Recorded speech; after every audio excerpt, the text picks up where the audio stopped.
الحمد لله الذي كان بعباده خبيرا بصيرا أشهد أن لا إله إلا الله وأشهد أن محمدا عبده ورسوله الذي بعثه بالحق بشيرا ونذيرا وداعيا إلى الحق بإذنه وسراجا منيرا اللهم صل عليه وعلى آله وصحبه وسلم تسليما كثيرا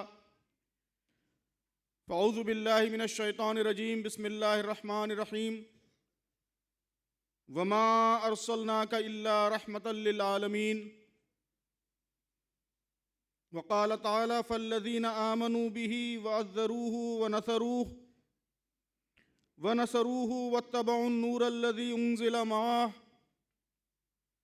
أولئك هم المفلحون صدق الله العظيم رب اشرح لي صدري ویسر لی امری واحلل عقدۃ من لسانی یفقہوا قولی۔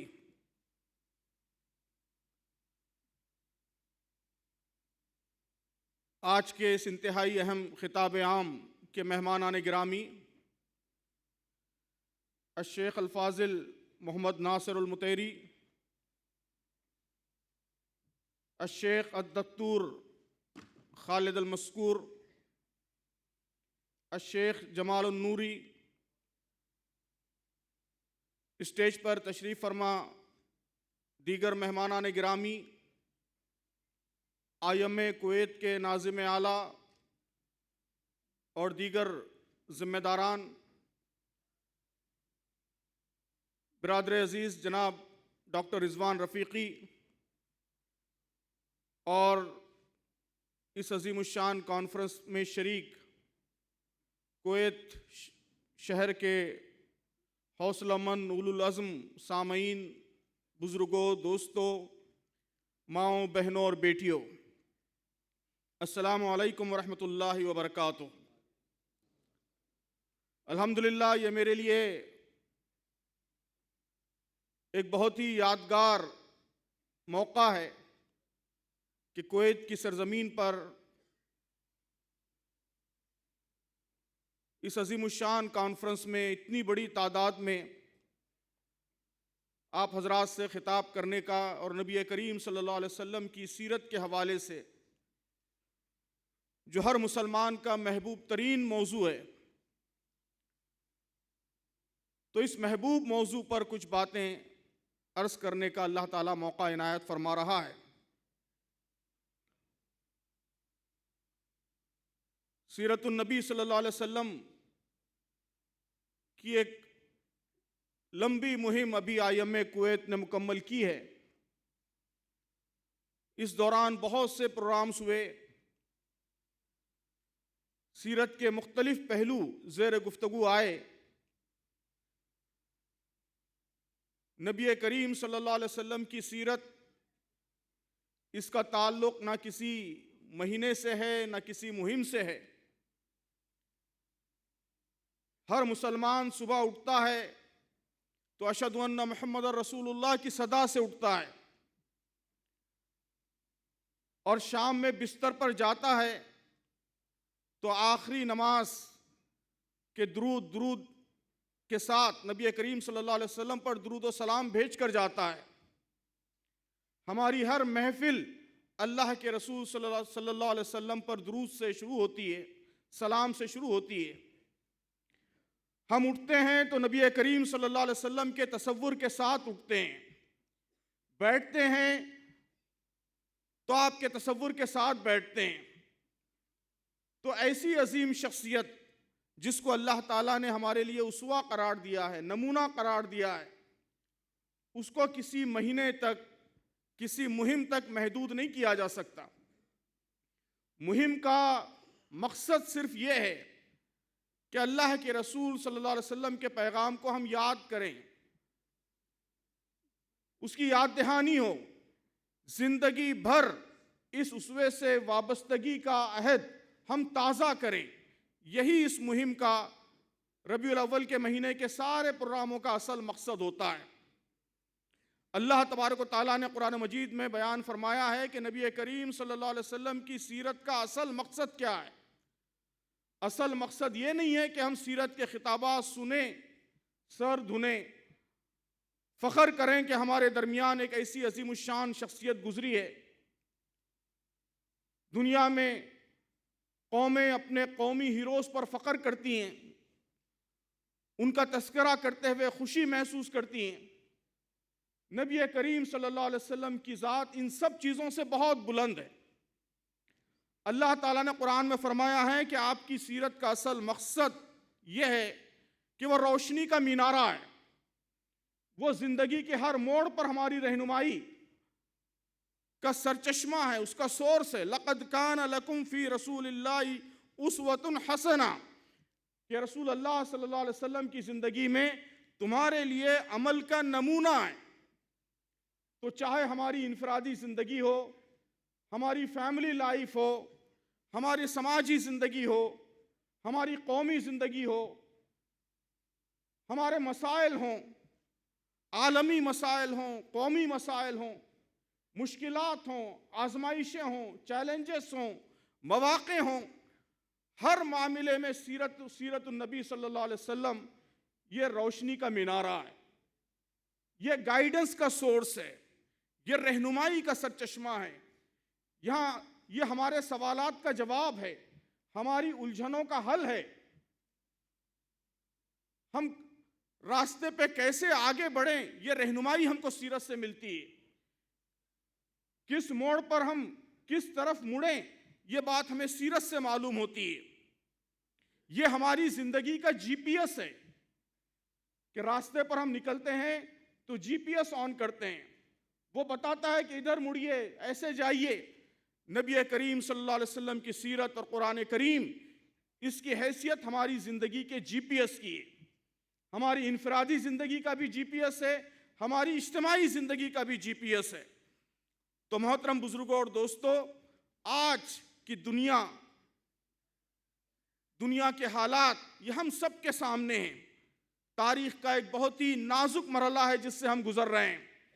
ہر طرف خون خرابہ ہے، ظلم و زیادتی ہے، ناانصافی ہے، استحصال ہے، تشدد ہے۔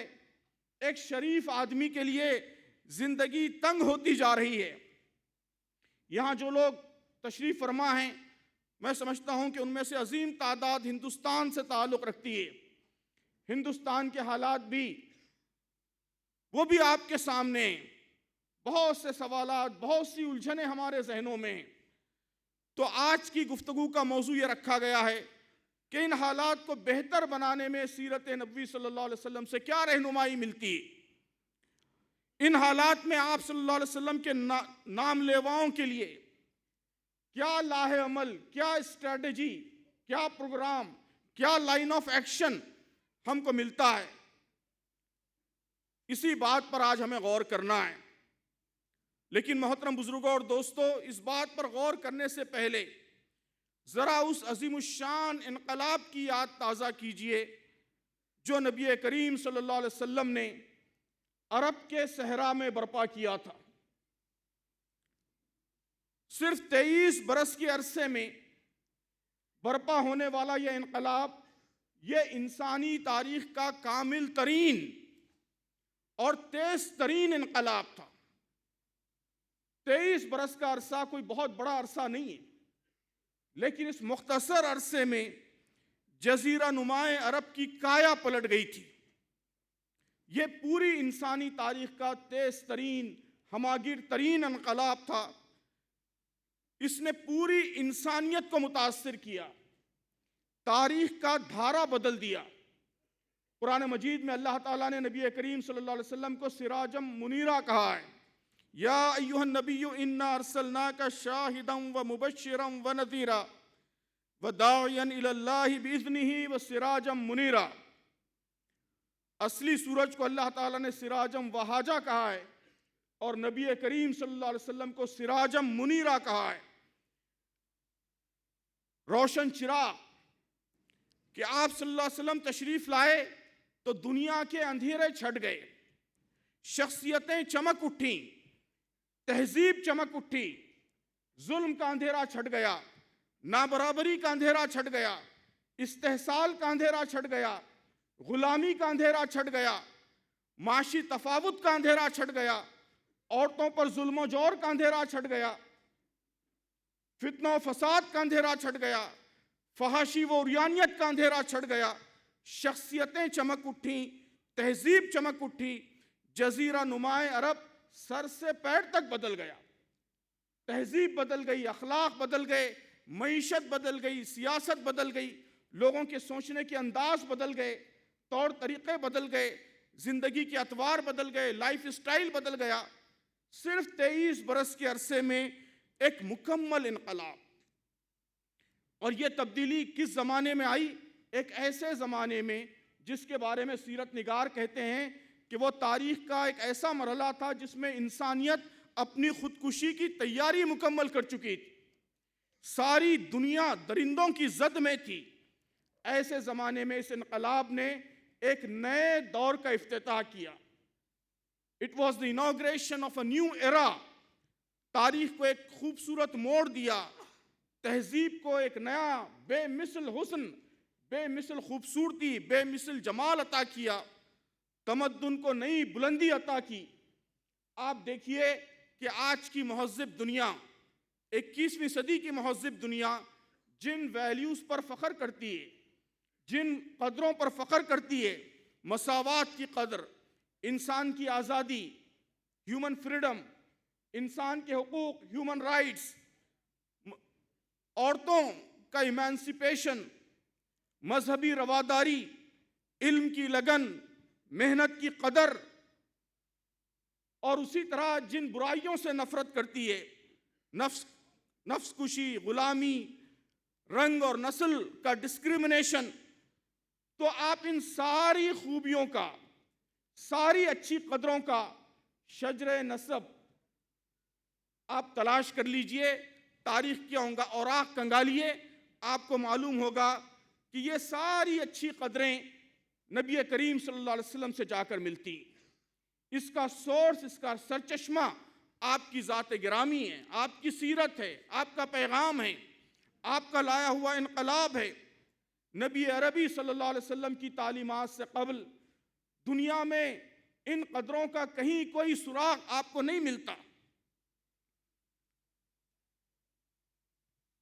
علامہ اقبال کے بڑے خوبصورت اشعار ہیں کہ ہر کجا بینی جہان رنگ و بو، آنکھ اس خاکش بروید آرزو۔ اس جہان رنگ و بو میں جدھر بھی دیکھیں، اس خاک سے، اس مٹی سے جو بھی آرزو، جو بھی ایسپریشن پیدا ہوتی ہے، یا زنور مصطفیٰ اور آبہا است، یا ہنوز اندر تلاش مصطفیٰ است، کہ وہ یا تو نور مصطفیٰ صلی اللہ علیہ وسلم سے چمک رہی ہے، یا ہنوز آج تک مصطفیٰ صلی اللہ علیہ وسلم کی تلاش میں۔ تو محترم دوستوں، محترم بزرگوں اور نوجوانوں، اس دنیا میں جو بھی اچھائی ہے، جو بھی خوبی ہے، وہ اللہ کے نبی صلی اللہ علیہ وسلم کی دین ہے، وہ آپ کی شخصیت کی چمک ہے، اس کا فیضان ہے۔ اور اس دنیا میں جو برائی ہے، جو خرابی ہے، جو ظلم زیادتی ہے، جو بدصورتیاں دنیا میں پائی جاتی ہیں، وہ اس وجہ سے ہے کہ ابھی وہاں تک اللہ کے نبی صلی اللہ علیہ وسلم کا نور نہیں پہنچا ہے۔ آپ کی تعلیمات سے دنیا کا وہ حصہ ابھی محروم ہے۔ یہ میری، آپ کی، اللہ کے نبی صلی اللہ علیہ وسلم کے نام لیواؤں کی ذمہ داری ہے کہ ہنوز اندر تلاش مصطفیٰ است، کہ دنیا جو مصطفیٰ کی تلاش میں ہے، اس میں ہم دنیا کی مدد کریں، دنیا کا تعاون کریں، اس حصے کو بھی نور مصطفیٰ سے منور ہونے میں ہم اپنا رول ادا کریں۔ آج کی دنیا کے کیا حالات ہیں؟ میں 2-3 مسائل کا ذکر کروں گا، ظاہر ہے تفصیلات کا موقع نہیں ہے۔ میں سمجھتا ہوں کہ آج کی دنیا کا ایک بڑا مسئلہ وہ طبقہ پرستی، انسانوں کو ڈیوائیڈ کرنا، انسانوں کو تقسیم کرنا، یہ ظلم کی سب سے بدترین شکل ہے۔ قرآن مجید میں کہا گیا ہے کہ فرعون کا جو ظلم ہے، اس کا اصل مینیفیسٹیشن بھی یہی تھا کہ اس نے انسانوں کو تقسیم کیا۔ ان فرعون علا فی الارض وجعل اہلہا شیعا یستضعف طائفۃ منہم، کہ بے شک فرعون وہ زمین میں بڑا سرکش ہو گیا تھا، اور اس نے اپنے ملک کے لوگوں کو گروہوں میں تقسیم کر دیا تھا اور ایک گروہ کو اس نے کمزور بنا کر رکھ دیا تھا، تو ظلم کی نفسیات، ناانصافی کی نفسیات، اس کا سب سے اہم پہلو یہ ہوتا ہے کہ انسانوں کو تقسیم کر دیا جاتا ہے۔ ایک بڑے مشہور فرنچ سائیکولوجسٹ ہیں فرانس فینون، ان کی تھیری زونس آف بینگ اور زونس آف نان بینگ، یہ سوشولوجی میں پڑھائی جاتی ہے، بڑی مشہور تھیری ہے۔ وہ کہتے ہیں کہ ظلم کی نفسیات یہ ہوتی ہے کہ لوگ انسانوں کو تقسیم کر کے دیکھتے ہیں۔ زونس آف بینگ یعنی جو میرے لوگ ہیں ان کو وہ زونس آف بینگ میں شمار کرتے ہیں، اور جو دوسرے لوگ ہیں ان کو زونس آف نان بینگ میں شمار کرتے ہیں۔ زونس آف بینگ میں کسی پر ظلم ہوتا ہے، کسی سے ناانصافی ہوتی ہے تو تکلیف ہوتی ہے، درد ہوتا ہے، دکھ ہوتا ہے، لیکن زون آف نان بینگ میں کسی کے ساتھ ظلم ہوتا ہے، کوئی تکلیف نہیں ہوتی۔ ویسے ہی جیسے جانوروں پر ظلم ہو رہا ہے، ویسے ہی جیسے بے جان لوگوں پر ظلم ہو رہا ہے۔ تو آج کی دنیا کا سب سے بڑا ایک اہم مسئلہ یہی ہے، ساری دنیا میں یہ مسئلہ ہے۔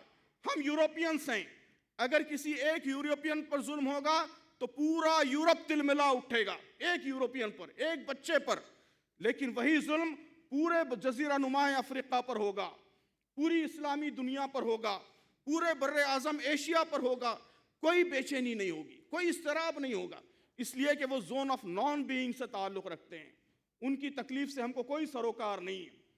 آپ سب ہندوستان سے تعلق رکھتے ہیں، ہماری کاسٹ، اونچی کاسٹ، اس پر ظلم ہوگا تو پوری دلی تلملا اٹھے گی۔ نربھیا ایک خاتون کے ساتھ زیادتی ہوئی، پوری دلی تلملا اٹھی۔ کہا جاتا ہے کہ یہ ہندوستان میں مڈل کلاس اپرائزنگ کا سب سے سٹرونگ گویا مینیفیسٹیشن تھا، لیکن روزانہ سینکڑوں دلت لڑکیوں کے ساتھ، دلت عورتوں کے ساتھ ظلم ہوتا ہے، کوئی بے چینی نہیں ہوتی، کسی کے کان پر جوں نہیں ریگتی، اس لیے کہ وہ زون آف نان بینگ ہے، وہ ہمارا آدمی نہیں ہے، اس کا تعلق جانوروں سے ہے، حیوانوں سے ہے۔ تو محترم بزرگوں اور دوستو، اللہ کے نبی صلی اللہ علیہ وسلم کے انقلاب کی ایک اہم بنیاد یہ تھی کہ توحید کے اصول کی بنیاد پر اللہ کے نبی صلی اللہ علیہ وسلم نے انسانی وحدت کا پیغام عام کیا۔ سارے انسان ایک اللہ کے بندے، سب برابر، الناس سواسیۃ کاسنان المشط، کہ سارے انسان کنگھی کے دانوں کی طرح برابر ہیں، مساوی ہیں۔ ان العباد کلہم اخوہ، کہ سارے اللہ کے بندے وہ آپس میں بھائی بھائی ہیں۔ یہ صرف اعلان نہیں تھا، اللہ کے نبی صلی اللہ علیہ وسلم نے ایسے اسٹرانگ انسٹیٹیوشنز قائم کیے، نماز کا انسٹیٹیوشن، حج کا انسٹیٹیوشن، جو دن میں 5 دفعہ انسانی وحدت کا پیغام، انسانی وحدت کا جذبہ، انسانی وحدت کی فیلنگ ایک ایک مسلمان کے اندر گویا ری انفورس کرتا ہے، 1 دفعہ نہیں، 2 دفعہ نہیں، دن میں 5 دفعہ۔ آپ دیکھیے کہ اللہ کے رسول صلی اللہ علیہ وسلم کی محفل، آپ ذرا چشم تصور سے دیکھنے کی کوشش کیجئے کہ اللہ کے رسول صلی اللہ علیہ وسلم مسجد نبوی میں تشریف فرما ہیں، ساتھ میں کون لوگ ہیں؟ قریش کے ابو بکر عمر ہیں، اوس کے سعد بن عبادہ ہیں، روم کے صہیب ہیں، حبشہ کے بلال ہیں، فارس کے سلمان ہیں، دوس کے طفیل ہیں، نجد کے اسامہ ہیں، سوڈان کے مدعم ہیں، خراسان کے فیروز ہیں، مدلجہ کے سراقہ ہیں، طے کے عدی ہیں، نینوا کے عداس ہیں۔ انسانی تاریخ کی پہلی کاسموپولیٹن سوسائٹی، سب گھٹنے سے گھٹنا ملائے، ایک انسانی وحدت کا نمونہ بنے، اللہ کے رسول صلی اللہ علیہ وسلم کے دربار میں بیٹھے ہیں۔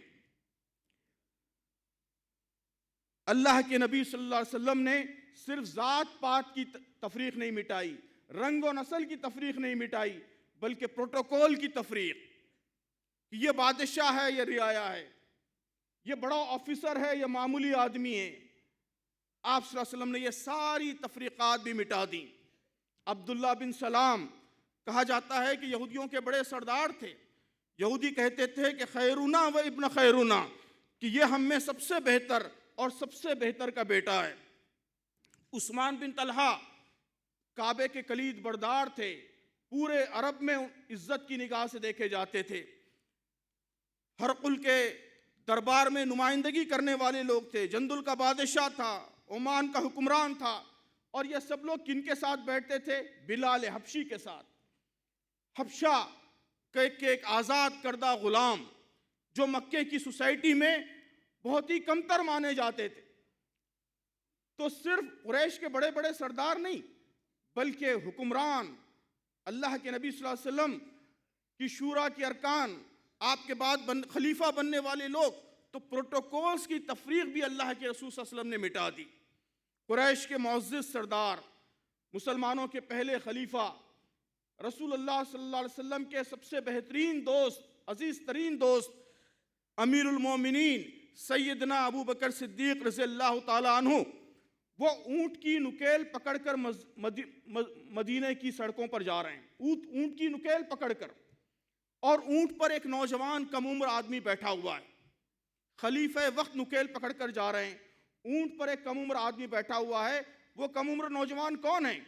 اسامہ بن زید، غلام باپ کا بیٹا، غلام ماں کا بیٹا، لیکن وقت کے خلیفہ اس کو یہ عزت دے رہے ہیں کہ نکیل پکڑ کر چل رہے ہیں اس کے اونٹ کی۔ تو اللہ کے نبی صلی اللہ علیہ وسلم نے ہر طرح کی تفریقات مٹا دی، zones of being, zones of non being, اس سائیکالوجی کا خاتمہ فرما دیا۔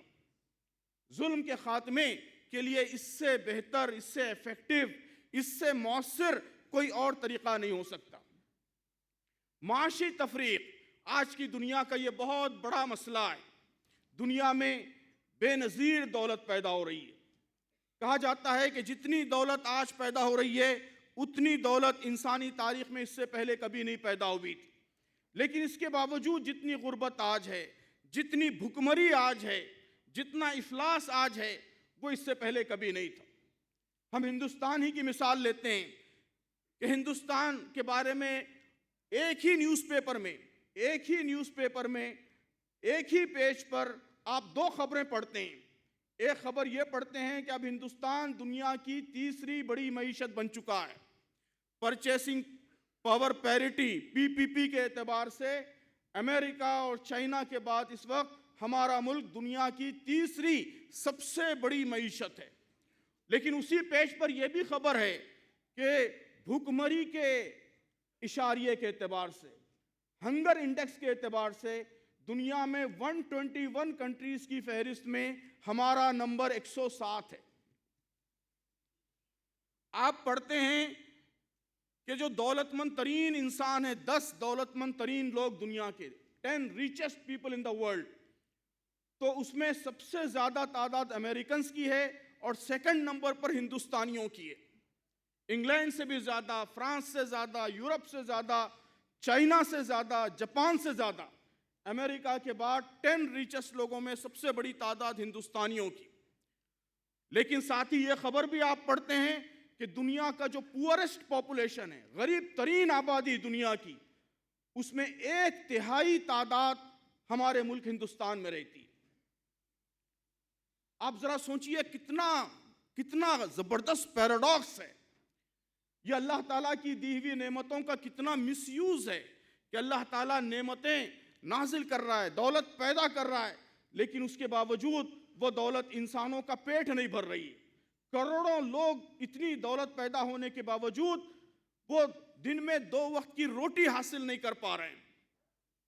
اللہ کے نبی صلی اللہ علیہ وسلم نے ایسے فارمولے دیے، معیشت کا ایسا نظام دیا کہ دولت کا یہ تفاوت، یہ تفریق، یہ ممکن ہی نہیں رہ جاتا اگر اس کو اختیار کیا جائے۔ آپ صلی اللہ علیہ وسلم نے فرمایا کہ لیس المومن الذی یشبع وجارہ جائع، کہ وہ شخص مومن نہیں ہو سکتا جو پیٹ بھر کر کھائے اور اس کا پڑوسی بھوکا رہے۔ آپ نے قرآن مجید کی اس بات کا اعلان فرمایا کہ والذین فی اموالہم حق معلوم للسائل والمحروم، کہ تمہارے اموال میں سائل کا، محروم کا حق ہے، رائٹ ہے۔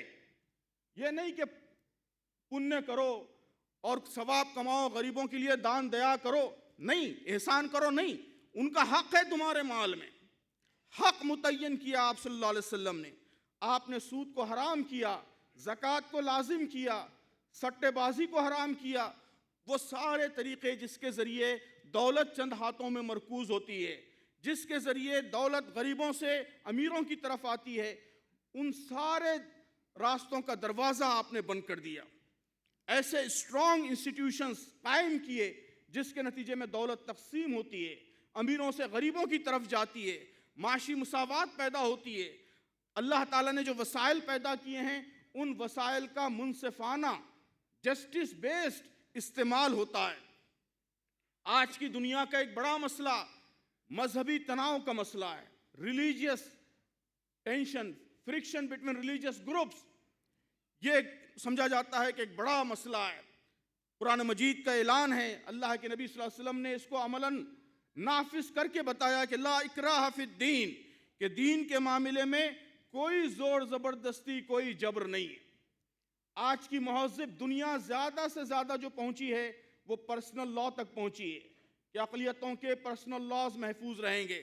اللہ کے نبی صلی اللہ علیہ وسلم نے جو نظام قائم کیا مدینے میں، ان یہود بنی اوف امت مع المؤمنین، کہ بنی اوف کے یہود مسلمانوں کے ساتھ ایک امت ہیں، للیہود دینہم وللمسلمین دینہم، کہ یہود کے لیے یہود کا دین اور مسلمانوں کے لیے مسلمانوں کا دین، کہ مختلف مذہبی گروپ اسلام کی دعوت سب کے سامنے پیش کی جائے گی، لیکن اگر وہ قبول نہیں کرتے تو انہیں اپنے مذہب پر چلنے کی، مذہب کے مطابق اپنے فیصلوں کو کرنے کی، مذہب کے مطابق اپنے معاملات کو چلانے کی پوری آزادی رہے گی۔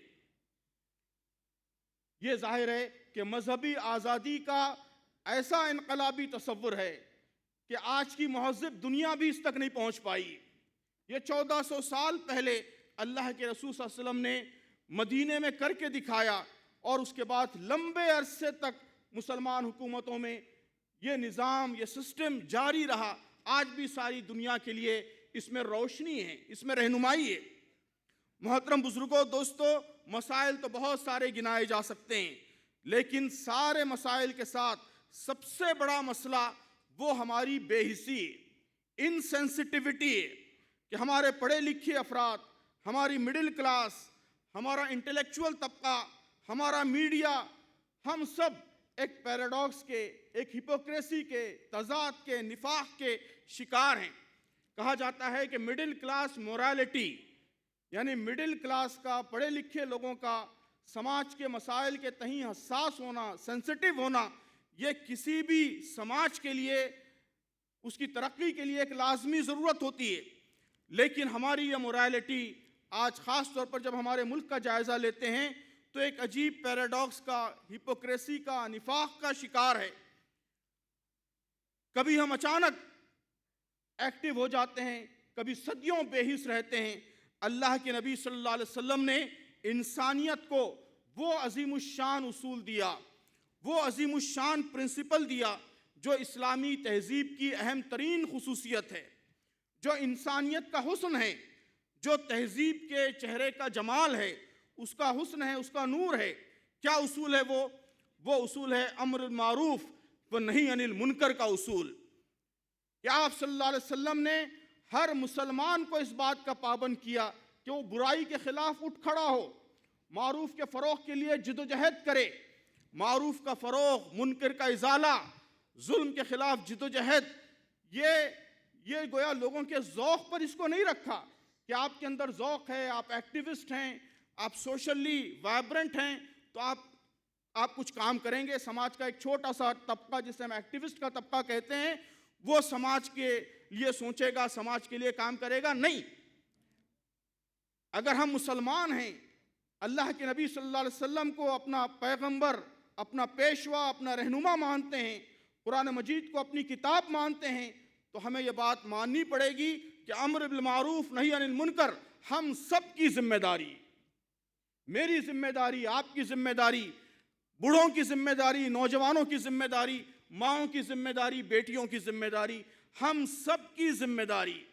اس طرح اللہ کے رسول صلی اللہ علیہ وسلم نے شرافت کو اولو العزمی کے ساتھ وابستہ کیا۔ ہمارے معاشرے میں شریف آدمی وہ سمجھا جاتا ہے جو صرف اپنے کام سے سروکار رکھے، کسی کے معاملے میں انٹروین نہ کرے، بس آفس جائے، گھر آئے اور نماز کا وقت ہو جائے تو مسجد جا کر نماز پڑھ لے، باقی سماج میں کیا ہو رہا ہے، دنیا کیا کر رہی ہے، اس سے کوئی سروکار نہ رکھے. کہا جاتا ہے کہ یہ شریف آدمی. اللہ کے نبی صلی اللہ علیہ وسلم نے کہا کہ یہ شرافت نہیں ہے. آپ نے شرافت کو اولو العزمی کے ساتھ، حوصلے کے ساتھ، مقصدیت کے ساتھ وابستہ کیا کہ شریف آدمی وہ جو دنیا میں تبدیلی لانے کے لیے اٹھ کھڑا ہو، جو دنیا کو بہتر دنیا بنانے کے لیے، سماج کو بہتر سماج بنانے کے لیے اپنی قوتوں کا، اپنی انرجیز کا استعمال کرے. تو محترم بزرگوں اور دوستو، ہمیں اصل میں یہی غور کرنا ہے کہ نبی کریم صلی اللہ علیہ وسلم کی سیرت آج ہم سے کس چیز کا مطالبہ کرتی ہے. صرف آپ کے لائے ہوئے انقلاب کا تذکرہ، آپ کی لائی ہوئی تبدیلی کا تذکرہ، آپ کے کارناموں کا تذکرہ، آپ کی عظیم الشان شخصیت کا تذکرہ یہ کافی نہیں ہے، بلکہ اس سے ہمیں روشنی بھی حاصل کرنا ہے، انسپریشن بھی حاصل کرنا ہے. ابھی میں نے اپنی گفتگو کے آغاز میں جس آیت کی تلاوت کی، اس میں اللہ تعالیٰ نے نبی کریم صلی اللہ علیہ وسلم کے 4 حقوق، 4 رائٹس بیان کیے ہیں. فَالَّذِينَ آمَنُوا بِهِ، کہ آپ صلی اللہ علیہ وسلم کا پہلا حق یہ ہے کہ آپ پر ایمان لایا جائے. الحمدللہ ہم سب آپ صلی اللہ علیہ وسلم پر ایمان رکھتے ہیں. اشہد ان محمد رسول اللہ، یہ صرف کلمہ نہیں ہے، بلکہ ہمارے دل کی صدا ہے، ہمارے روح کی پکار ہے. اسی ایمان کی وجہ سے الحمدللہ ہم مسلمان ہیں. اللہ نے فرمایا کہ اس کے ساتھ یہ کہ وَأَزَّرُوا بِهِ، کہ آپ صلی اللہ علیہ وسلم کی عزت کرتے ہیں. یہ بھی ہم کرتے ہیں الحمدللہ. گناہگار سے گناہگار مسلمان، بدکار سے بدکار مسلمان، وہ بھی دنیا کی ساری چیزوں سے زیادہ نبی کریم صلی اللہ علیہ وسلم کی عزت، آپ کا احترام کرتا ہے. آپ کا نام آتا ہے تو اس کی روح گویا درود و سلام کے نذرانے پیش کرنا شروع کر دیتی ہے. لیکن محترم بزرگوں دوستو، یہ 2 چیزیں کافی نہیں ہیں. اللہ تعالیٰ نے مزید 2 چیزیں بتائی ہیں. ایک تو یہ کہ وَاتَّبَعُوا النُّورَ الَّذِي أُنزِلَ مَعَهُ، کہ جو آپ کے ساتھ نور نازل ہوا ہے، قرآن نازل ہوا ہے، اس کی اتباع کرنا ہے، اس کو فالو کرنا ہے. ہماری زندگی سیرت کی روشنی میں تشکیل پائے، ہمارے خاندان ویسے ہی ہوں جیسے نبی کریم صلی اللہ علیہ وسلم کا حکم ہے، ہماری تجارت ویسی ہو جیسے نبی کریم صلی اللہ علیہ وسلم کا حکم ہے، ہماری سوسائٹی ویسی ہو جیسی اللہ کے نبی صلی اللہ علیہ وسلم نے تعلیم دی ہے. آپ کی سنتوں کی روشنی میں ہماری پوری زندگی تشکیل پائے، یہ بھی آپ کا حق ہے، آپ کا رائٹ ہے. اور اس کے ساتھ ساتھ سب سے اہم چیز جس کو ہم نے بلا دیا ہے، وَنَصَرُوهُ، آپ صلی اللہ علیہ وسلم کی نصرت کرتے ہیں، آپ کی مدد کرتے ہیں. آپ کی نصرت کا مطلب یہی ہے کہ آپ صلی اللہ علیہ وسلم جو مشن لے کر آئے، جو مقصد لے کر آئے، اس مشن کے وہ علمبردار ہوتے ہیں، اس مشن کو وہ لے کر چلتے ہیں. وہ مشن ان کی زندگی کی سب سے بڑی دلچسپی ہوتا ہے. ان کی زندگی کی سب سے بڑی دلچسپی ان کے بیوی بچے نہیں ہوتے. ان کی زندگی کی سب سے بڑی دلچسپی ان کا کیریئر نہیں ہوتا، خوشحالی نہیں ہوتی، بلکہ ان کی زندگی کی سب سے بڑی دلچسپی وہ اللہ کے نبی صلی اللہ علیہ وسلم کا لایا ہوا مشن ہوتا ہے، آپ کا لایا ہوا کام ہوتا ہے. میں نے بتایا کہ اللہ کے نبی صلی اللہ علیہ وسلم نے کیا تبدیلی لائی، کس طرح دنیا کو بدلا، مختصر ترین عرصے میں کیسے ایک عظیم الشان انقلاب برپا کیا. آپ صلی اللہ علیہ وسلم کے بعد اب یہ میری، آپ کی، ساری امت مسلمہ کی ذمہ داری ہے کہ اس مشن کے ہم علمبردار بن کر اٹھیں. آپ صلی اللہ علیہ وسلم کے بارے میں قرآن کہتا ہے فَلَعَلَّكَ بَاخِعٌ نَفْسَكَ عَلَىٰ آثَارِهِمْ إِن لَّمْ يُؤْمِنُوا بِهَٰذَا الْحَدِيثِ أَسَفًا. کہ اے نبی صلی اللہ علیہ وسلم، اگر یہ لوگ اس کلام ہدایت پر ایمان نہیں لائے تو کیا تم اپنے آپ کو ہلاک کر ڈالو گے؟ یہ آپ کی بے چینی، یہ آپ کا اضطراب، آپ کے مشن سے یہ اپنے مشن سے یہ وابستگی. تو آپ ذرا غور کیجئے کہ آپ کی نصرت کا مطلب کیا ہے. آپ کی نصرت کا مطلب یہ ہے کہ اس بے چینی کا، اس اضطراب کا کچھ حصہ ہم اپنے اندر پیدا کریں. اللہ کے بندوں کو اللہ کی نافرمانی کر کے جہنم کی طرف جاتے ہوئے دیکھ کر وہی بے چینی، وہی اضطراب ہمارے اندر پیدا ہو، ہماری رات کی نیند حرام ہو، بے سکونی ہو، ہم اٹھیں، بھاگیں، دوڑیں جس طرح اللہ کے رسول صلی اللہ علیہ وسلم کی سیرت میں ہم دیکھتے ہیں۔ تو بزرگوں اور دوستوں، اگر ہم اپنے ماں باپ کی رات دن تعریف کرتے رہیں، ان کے گن گاتے رہیں، ان کی خوبیاں بیان کرتے رہیں، لیکن جو ماں کے حقوق ہیں، جو باپ کے حقوق ہیں، ان حقوق کو ادا کرنے کے لیے ہم تیار نہ ہوں، اس کے سلسلے میں ہم غفلت برتیں، تو آپ خود بتائیے ایسے آدمی کو ہماری سوسائٹی میں کیا کہا جائے گا؟ کون اس کی تعریف پر یقین کرے گا؟ لوگ یہی کہیں گے کہ ایک نافرمان آدمی ہے، نافرمان بیٹا ہے، ماں کے بنیادی حقوق ادا نہیں کر رہا ہے، باپ کے بنیادی حقوق ادا نہیں کر رہا ہے۔ تو محترم بزرگوں اور دوستوں، جس ہستی سے ہم محبت کا دم بھرتے ہیں، جس کے لیے زندگی لٹانے کے لیے تیار رہتے ہیں، دعویٰ کرتے ہیں کہ ہمارے ماں باپ آپ صلی اللہ علیہ وسلم پر قربان، ہماری جان آپ پر قربان، ہماری زندگی کی ساری ساعتیں آپ پر قربان، یہ سارے دعوے ہم کرتے ہیں، لیکن قرآن کہتا ہے کہ آپ کے یہ حقوق ہیں، آپ کے یہ رائٹس ہیں، ان رائٹس کو ادا کرنے کے لیے ہم آگے نہیں بڑھیں گے تو ان دعووں کی کوئی حیثیت نہیں ہے۔ تو سیرت کا سب سے اہم پیغام یہی ہے، سیرت مہم کا سب سے اہم میسیج یہی ہے کہ ہم اللہ کے نبی صلی اللہ علیہ وسلم کی نصرت کے لیے آگے بڑھیں، وہ ہم پر آپ کا حق ہے، اس حق کو ادا کرنے کے لیے آگے بڑھیں۔ اگر ہم سب اس کام کو لے کر آگے بڑھیں گے تو انشاءاللہ ہمارے مسائل، ہر طرح کے مسائل، وہ مسائل بھی جو ہندوستان میں آپ کو پریشان کیے ہوئے ہیں، اور وہ مسائل بھی جو ساری دنیا میں امت مسلمہ کو پریشان کیے ہوئے ہیں، وہ سارے مسائل انشاءاللہ حل ہوں گے کہ محمد سے وفا تو نے تو ہم تیرے ہیں، یہ جہاں چیز ہے کیا لوح و قلم تیرے ہیں۔ اللہم صلی علی محمد وعلی آل محمد کما صلیت علی ابراہیم وعلی آل ابراہیم انک حمید مجید۔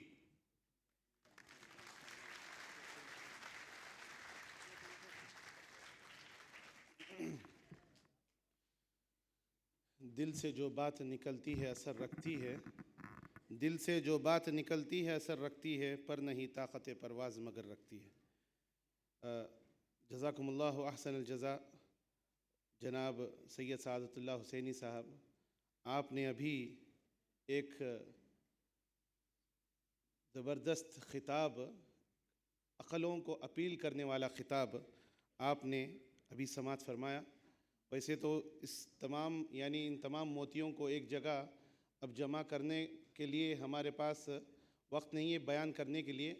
امید ہے کہ آپ تمام سامعین اور سامعات نے اس کو قلم بند کر لیا ہوگا، اور انشاءاللہ جناب سید سعادت اللہ حسینی صاحب نے جو تاکید اور جو رہنمائی فرمائی ہے آپ نے 4 باتوں کی، وہ ہے آپ صلی اللہ علیہ وسلم پر ایمان لانا، آپ صلی اللہ علیہ وسلم کی عزت و توقیر کرنا، اور تیسری چیز آپ صلی اللہ علیہ وسلم کے ساتھ جو نور نازل ہوا ہے اس کی اتباع کرنا، اور آخری چیز وَنَصَرُهُ آپ کی مدد کرنا، آپ کی نصرت کرنا، اس دین اسلام کے اس جھنڈے کو اس اللہ عروج پر اس کو لے کر جانا۔ تو میں اللہ تعالیٰ سے دعا گو ہوں کہ اللہ تبارک و تعالیٰ ہمیں کہنے اور سننے سے زیادہ ہمیں عمل کرنے کی توفیق عطا فرمائے۔ تہذیب کی شمع روشن کی اونٹوں کے چرانے والوں نے، تہذیب کی شمع روشن کی اونٹوں کے چرانے والوں نے، کانٹوں کو گلوں کی قیمت دی، ذروں کے مقدر چمکائے۔ اب میں محترم حاضرین مجلس، اب ہم اس